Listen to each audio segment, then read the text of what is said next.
I haven't been gone too long, but I did miss you guys a lot. So thank you to everyone who's been hanging around, watching the older videos. I am so surprised at the reception that my UFC prediction video got. And if you're here and you're an MMA fan, there's plenty more UFC content coming up.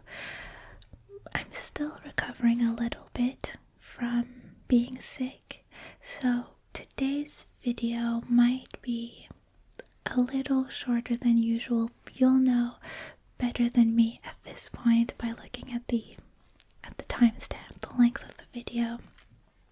But I wanted to hop on here and get things going again. And look, these upcoming NFL playoff games, the matchups look pretty exciting. So ahead of the conference final weekend, I don't think there's a better time to talk about this scandal, about this controversy that is known as the NOLA No-Call. Great name, first of all. That's from the, let me not make too much noise here, from the 2018 NFC Championship game. And thank you very much to Kaden for suggesting this topic in the comments section. Let's get right into it.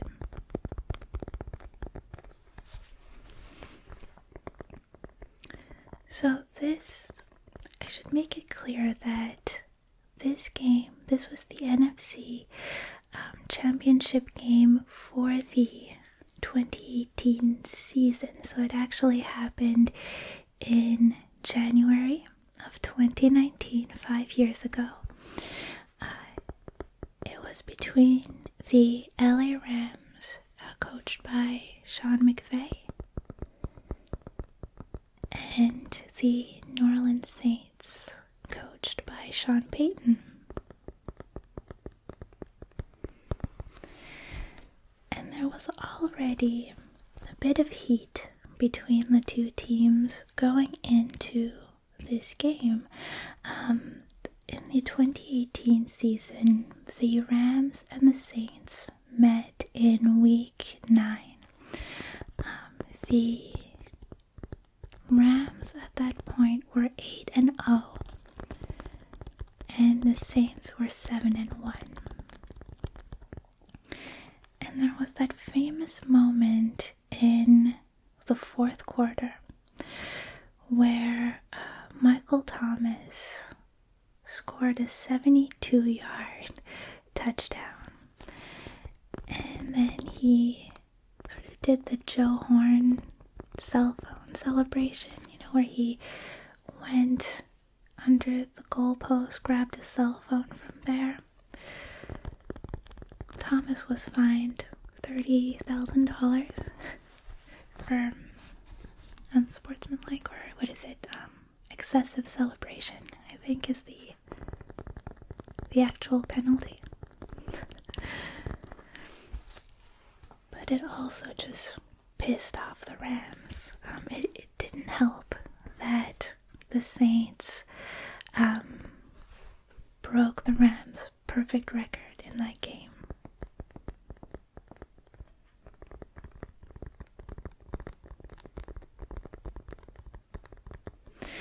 So, fast forward to the NFC Championship game. The first half is pretty standard football. We go into halftime 13-10 for the Saints.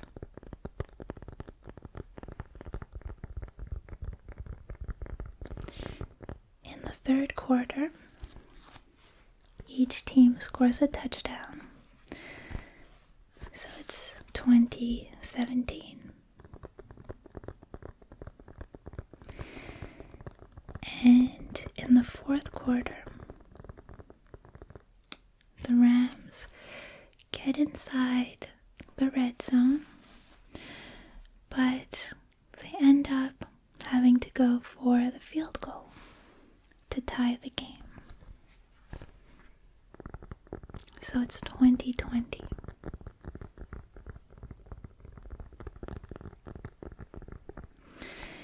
And now we're coming up to the end of the game.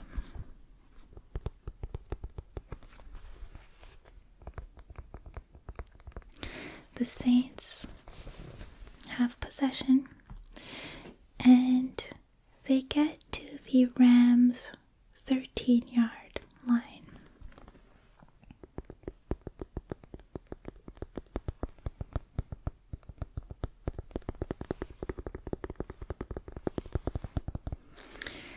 Now they're on third and 10.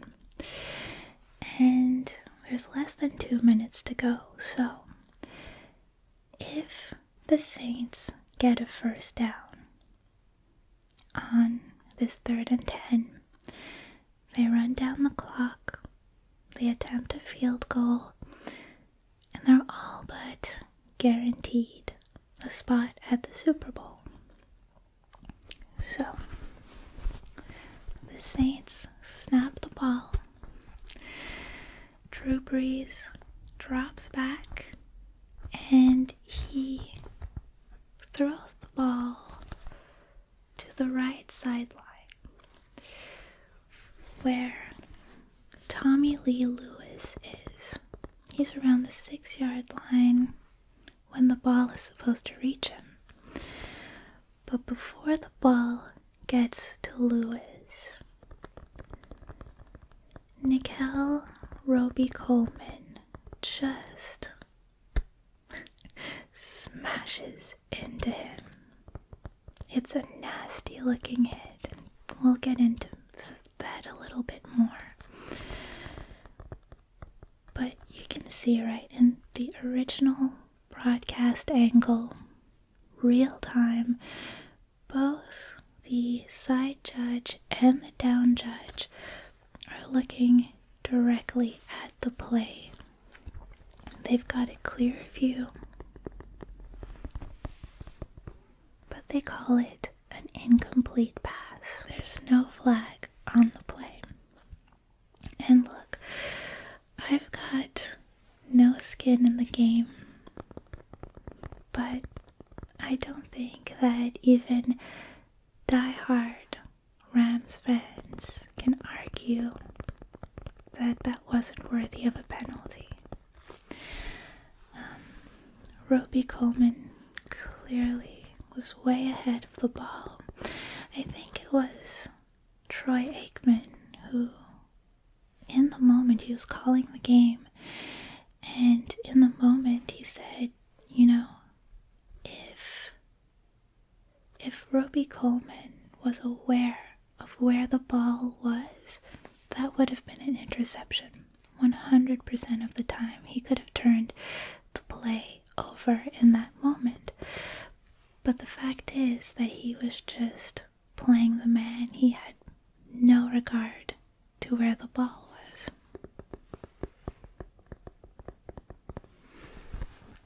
So, Sean Payton is losing his mind, rightfully so. He appeals to the officials for a call, but they don't do anything. And here's the thing, the play, the hit on Lewis, violated 3 rules from the NFL rulebook. In case I have to mute that, I said rulebook. The word was rulebook. So first of all, contact by a player who is not playing the ball that restricts the opponent's opportunity to make the catch is not allowed. Pass interference. Right? So, again, if Roby Coleman was looking at the ball gave any indication that he was trying to intercept, it would be a different story. Then another rule, also pass interference, is that cutting off the path of an opponent by making contact with him without playing the ball is not allowed. But on top of the pass interference on this play, there's a rule that forcibly hitting the defenseless player's head or neck area with the helmet, face mask, forearm, or shoulder, even if the initial contact is lower than the player's neck, and regardless of whether the defensive player also uses his arms to tackle the defenseless player by encircling or grasping him, is prohibited. And I'll insert sort of a fuzzy screenshot here, but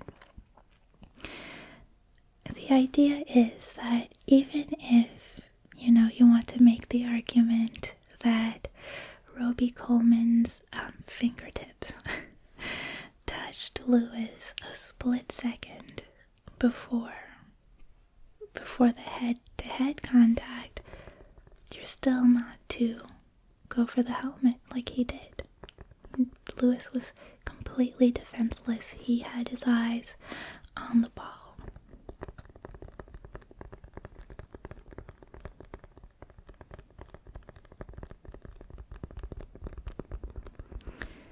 And just to get rid of any remaining doubt, to further prove the point, immediately after the play, Robbie Coleman sort of does a crossing the street. He's actively looking for a flag. He's looking left, right, left before he celebrates the play. And to his credit, after the game, Robbie Coleman admitted that he got away with a penalty. He said he did it intentionally, that he was looking for a flag, and that he was trying to prevent a touchdown. So it was strategic, it was a tactical move. So I respect his honesty, but I really don't like how dangerous the play was. Especially knowing, or I should say how dangerous the hit was, especially knowing that it was fully intentional, which of course it was. A professional doesn't make a mistake like that. To go helmet to helmet, not cool.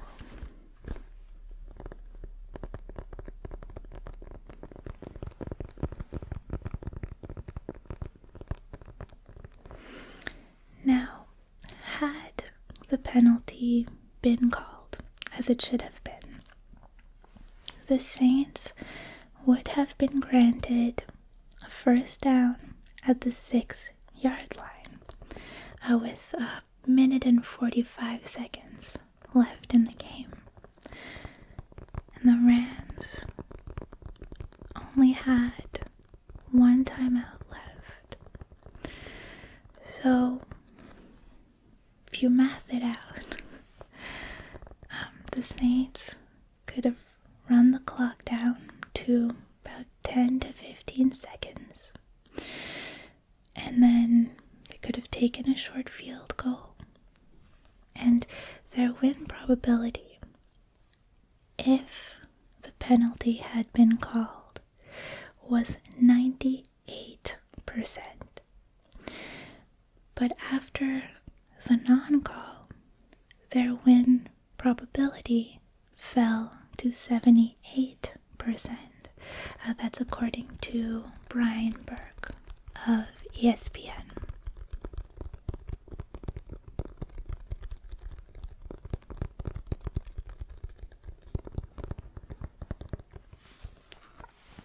So how did the rest of the game go?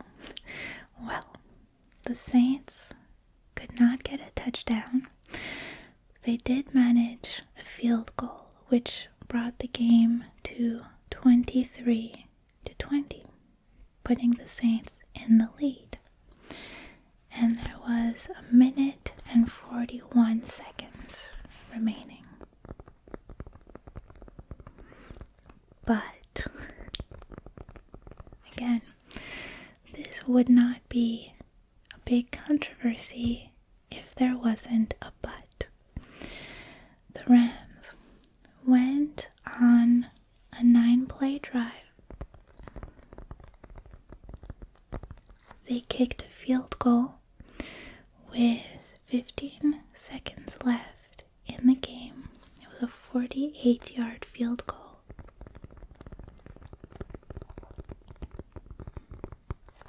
And it's 23-23.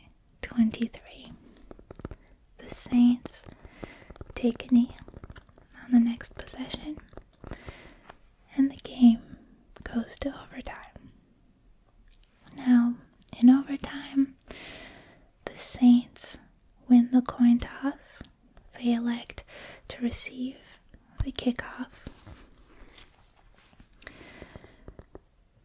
And on 2nd and 16, Breeze throws deep to Michael Thomas, or at least he tries to. He's tackled. Breeze is tackled sort of mid-throw. And the ball is intercepted by John Johnson. Ultimately, Greg Serlin for the Rams kicks a 57-yard field goal. Game-winning field goal, which was, I think, a postseason record for the Rams. And the Rams go to the Super Bowl.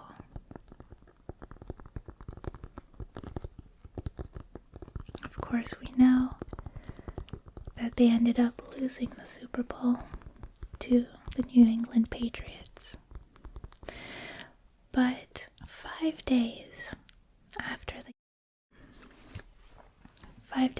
the game, the NFL fined Roby Coleman just over $25,000 for the play, and the fine is seen as sort of an admission by the NFL that, well, first of all, that there was pass interference that should have been called, but also that it should have been called a personal foul for an illegal hit on a defenseless player.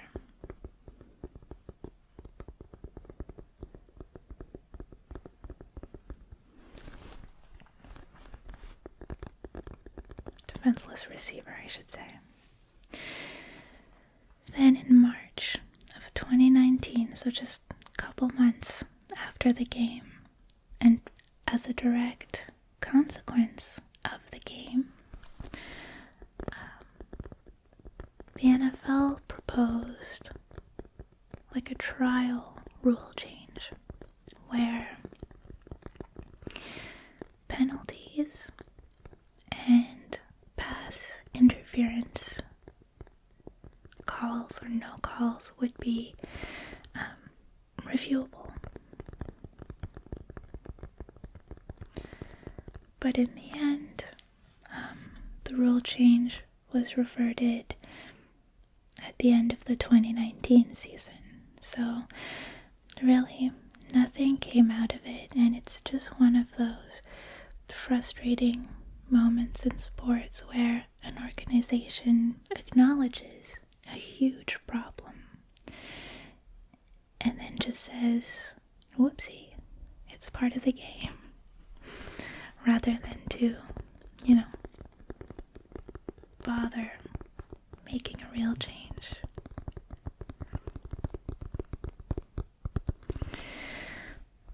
But on that cheery note, guys, we've come to the end of the NOLA No-Call game story controversy scandal. Thank you very much again to Kaden for suggesting this one. It was a fun little story to get back into making videos. I think my brain was half shut off, but we've made it here. Thank